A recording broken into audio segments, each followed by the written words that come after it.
वो 150 कदम से कम ज्यादा से गोली मारी, 300 डोज पुलिस ने गोली मारी है। 300 पुलिस आई तो फिर आपने क्या पूछा, क्या बताया पुलिस ने? क्या बताया, जब मेरे बच्चे को लूट लिया उन्होंने तो मैं क्या बताती भैया उन्हें। कोई उठाने वाला नहीं था, उन्होंने सरका के फेंक दिया उधर को, गोली मार के भी, गोली मार के पुलिस वाले ने। अब क्या कहूँ बेटे सरकार से, मेरा तो लुट गया, अल्लाह में किससे कहूँ। अरे मेरा तो वही रखवाली था। सर आपका नाम बता दीजिए। तस्लीम नाम है मेरा, इसका भाई हूँ मैं। नहीं मेरा भाई है, बड़ा सगा। बड़ा सगा। क्या उम्र है? नहीं क्या करता है? 35 साल की उम्र है और 4 बच्चे हैं उसपे, और मिठाई की दुकान है। अच्छा। वो जामा मस्जिद की तरफ से गोदाम पे से रिफाइंड का पीपा लेने जा रहा था। ठीक है। हाँ। तो कितने बजे क्या हुआ? नईम के साथ क्या हुआ? हमसे तो ये कह कर गया था दुकान खोलने जा रहा हूँ। हाँ गाड़ी पे। हाँ। फिर क्या हुआ, आपको क्या पता लगा? हमें ये पता चला ये गोली मार दी पुलिस ने, पुलिस की गोली है 10-11 बजे की। 11:15। आपका नाम क्या? इरशाद हुसैन। इरशाद जी, मैं मामा हूँ लड़के का जी। क्या पता लगा इरशाद? वहाँ जो लड़के साथ में थे, वहाँ पे सीओ साहब वहाँ छोटे गेट पे थे, उस सीओ साहब के इशारे पे सीओ साहब की कारस्तानी से गोली चली और वो वहाँ नमस्कार साथियों, मैं आपका दोस्त अशफाक अहमद और आप देख रहे हैं देशभक्त चैनल। ये संभल में जो कल हुआ वो क्या कहता है? अभी देखिए, ये जो हिंदू मुसलमान होता है और उसके बाद दंगे होते हैं, लोग मारे जाते हैं और बहुत जबरदस्त तरीके से नुकसान होता है जान माल का, और इसके लिए कौन जिम्मेदार होता है, ये क्यों होता है? तो एक होता है चुनाव के लिए, अभी तो चुनाव नहीं है, चुनाव तो खत्म हो गए, रिजल्ट भी आ गए महाराष्ट्र और झारखंड के, और उसके बाद में ये संभव क्यों हुआ? तो ये जो पूरी घटना है, तो अगर आप देखें तो कैसे चालू हुआ, तो वहां का जो संभल का जो शाही जामा मस्जिद है, तो उसमें ये क्लेम कर दिए कि वहां पे पहले ही मंदिर था और इसके लिए जो सर्वे होता है एएसआई का, तो वो सर्वे जो है एक बार हो चुका है।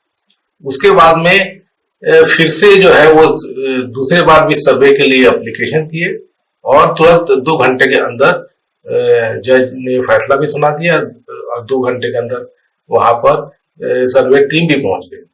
और ये जब खबर फैली तो फिर तनाव हो गया, अब लोग इकट्ठा हो गए, और उसके बाद में माहौल कैसे बनता है, तो कोई एक पत्थर कहीं से चला, कोई किसी ने जानबूझ के चलाया, उसके बाद से पत्थर चालू हो जाते हैं। और उसके बाद में देखिए पुलिस का रवैया देखिए, सिर्फ पत्थर चल रहे थे और पुलिस ने खुले आम फायरिंग करी और 3 मुस्लिम युवकों की जान चली गई। अब ये फायरिंग की क्या जरूरत थी? और वहां पर जय श्री राम के नारे भी लगा रहे थे और पुलिस वाले जो है जिस तरीके से गाली बक रहे थे और फिर फायरिंग भी की, तो ये तो पूरी पुलिस की जिम्मेदारी है, जो यूपी पुलिस है, कि उनको किसने डायरेक्शन दिया कि गोली चलाओ, और इस पे लोगों की जान भी चली गई। तो ये बहुत बड़ा बवाल हो गया। तो घटनाक्रम तो ये है, पुलिस वाले जो आयुक्त हैं, कमिश्नर हैं, तो वो बोलते हैं कि पुलिस ने कोई गोली नहीं चलाई, और जबकि वीडियो जो आए उसमें साफ दिख रहे हैं कि पुलिस ने गोली चलाई है ना। तो ये जो है यहाँ पर ये सब चीज हो रहा है।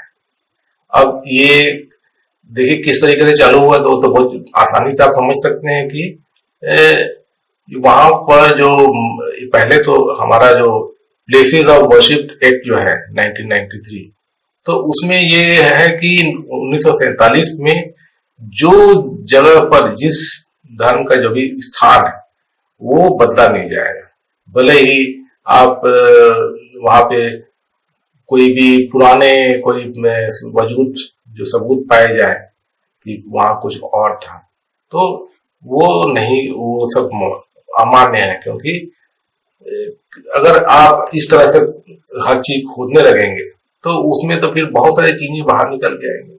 और दूसरी चीज है कि पहले जमाने में जो भी कुछ हुआ वो राजे महाराजे लोग करते थे, आम जनता नहीं करती थी। आम जनता का कोई हक ही नहीं था, राजा महाराजा जो चाहते थे वो करते थे। तो वो किसी राजा महाराजा ने किया, अब उसकी सजा जो है वो आज के लोग क्यों भुगते? है ना, क्योंकि पहले तो कोई कानून नहीं था।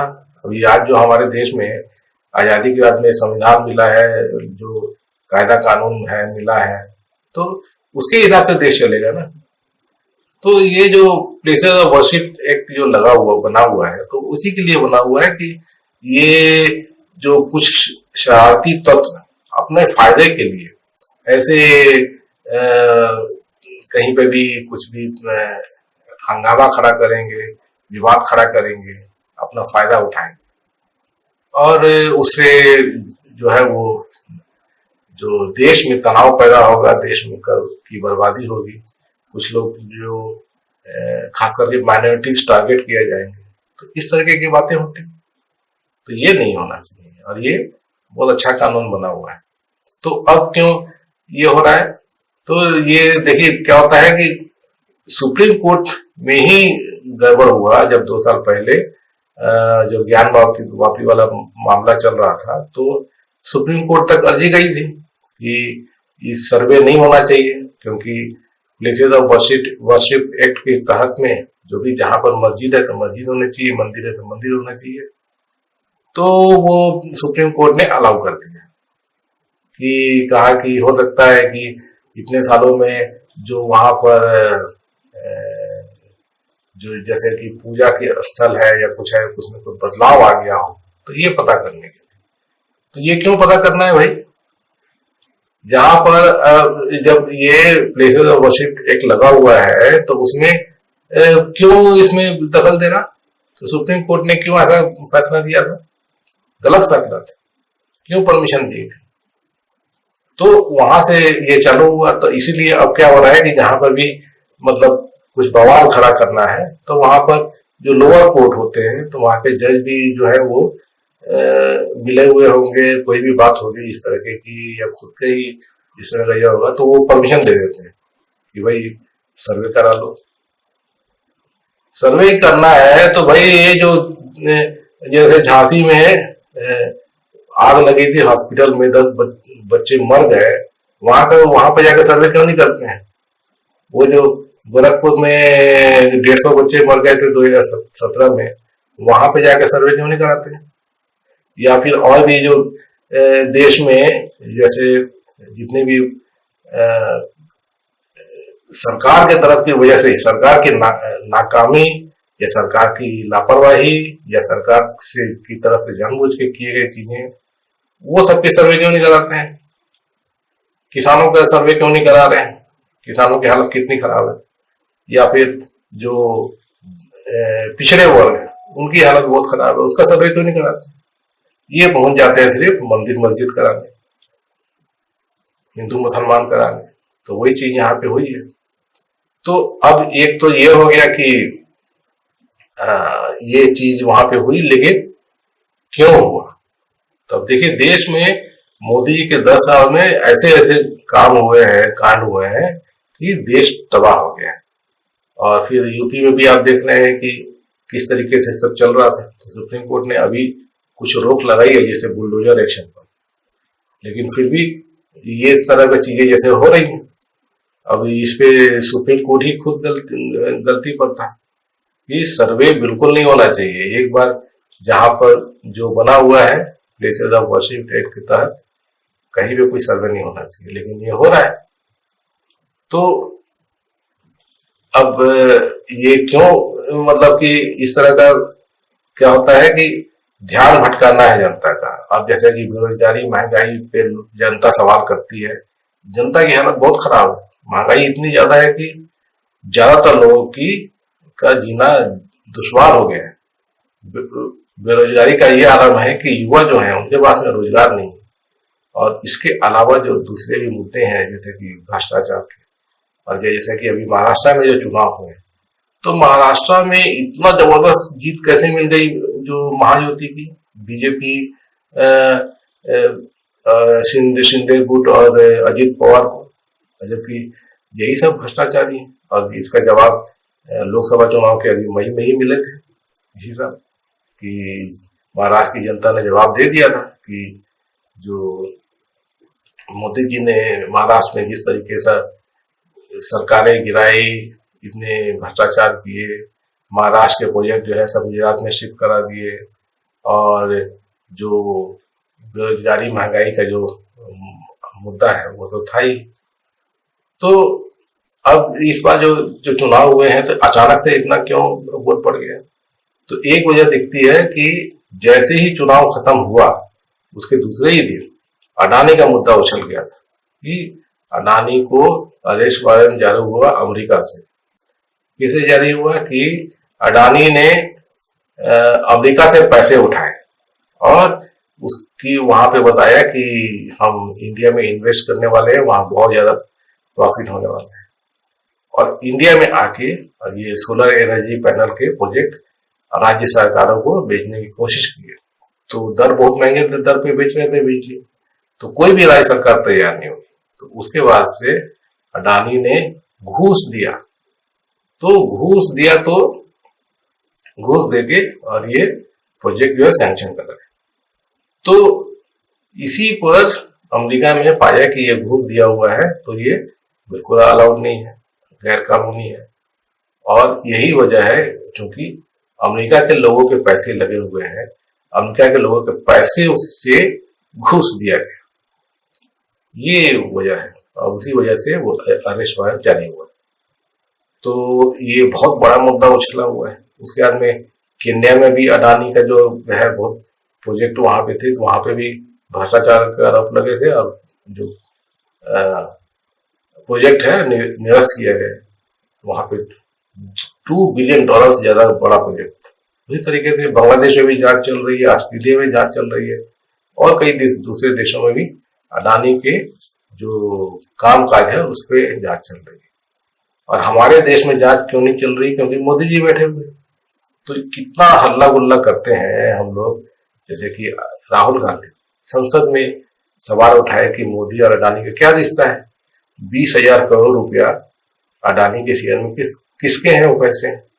और ये जो securities and exchange control board SEBI जो है वो जांच क्यों नहीं किया? जब अडानी के जब मालूम चला, हिंडनबर्ग की रिपोर्ट आई कि अडानी जो है शेल कंपनियों के द्वारा अपने ही शेयर खुद खरीदता है, पैसे उसकी कंपनियों से जाते हैं बाहर, मॉरिशस और दुबई और सिंगापुर और उधर कैरिबियन आइलैंड में उसकी शेयर कंपनियां हैं, और वहां से पैसे हवाला से घूम के वापस अडानी के शेयर खरीदे जाते हैं, और इसी तरह से अडानी का शेयर बढ़ जाता है।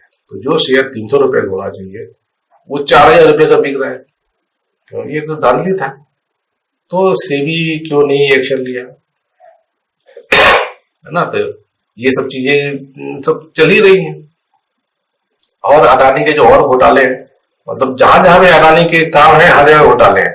अब जैसे कोयला का घोटाला है कि इंडोनेशिया से कोयला लाता है तो वो किसी दाम पे और यहाँ दुगने दाम पर बेच देता है बिजली कंपनियों को।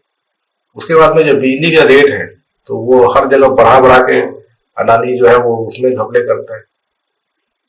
और भी जो अडानी के जितने भी काम है, अब जैसे भी सब पोर्ट, एयरपोर्ट सब अडानी के नाम पे कैसे हो गए इतने सालों में, बहुत बड़े बड़े घपले हैं। और इस पे सरकार घिरी हुई है जबरदस्त तरीके से। उसके अलावा ये जो चुनाव में जो धांधली हुई है कि भाई ये बीजेपी, खासकर बीजेपी को देख लीजिए, अकेले 130-132 सीट जीती है महाराष्ट्र में। कहां से जीती है, किस बल पे जीती है, क्या किया था बीजेपी ने, सवाल उठ रहे हैं। तो वहां पर कुछ ना कुछ तो घोटाला हुआ है। तो कांग्रेस पार्टी और विपक्ष के दल जो है इस पे चुनाव आयोग जाने वाले हैं, और चुनाव आयोग भी देखिए सोता रहता है। अब जैसे कि जो हरियाणा के चुनाव हुए थे तो वहां पे भी धांधली हुई थी कि ईवीएम जो है 99% चार्ज मिले थे, जबकि दिन भर इस्तेमाल होने वाला ईवीएम उसका बैटरी तो करीब खत्म हो जाना चाहिए, डिस्चार्ज होना चाहिए। तो पूरा चार्ज कैसे दिख? तो हरियाणा में कम से कम कांग्रेस ने 17 विधानसभा क्षेत्रों का कंप्लेन किया है, और चुनाव आयोग ने कार्रवाई कोई नहीं की अभी तक। तो ये क्यों हो रहा है? महाराष्ट्र में भी ऐसी हो रहा है। तो ये सबसे ध्यान भटकाना है। तो यहाँ पे एक ऐसा कुछ काम कर दो तो जाके यूपी में वो काम करती है, जो दिखता है इस तरीके का फिर, और उसमें ध्यान लोगों का बढ़ जाता है। तो ये बात है, असली वजह ये सब है कि ये सब वजह से दंगे कराओ फिर ध्यान भटके करो। ये बहुत गलत है हमारे देश में इस तरह का सब बीजेपी और बीजेपी की तरह की जो पार्टियां हैं वो करती हैं, और ये सब बंद होना चाहिए।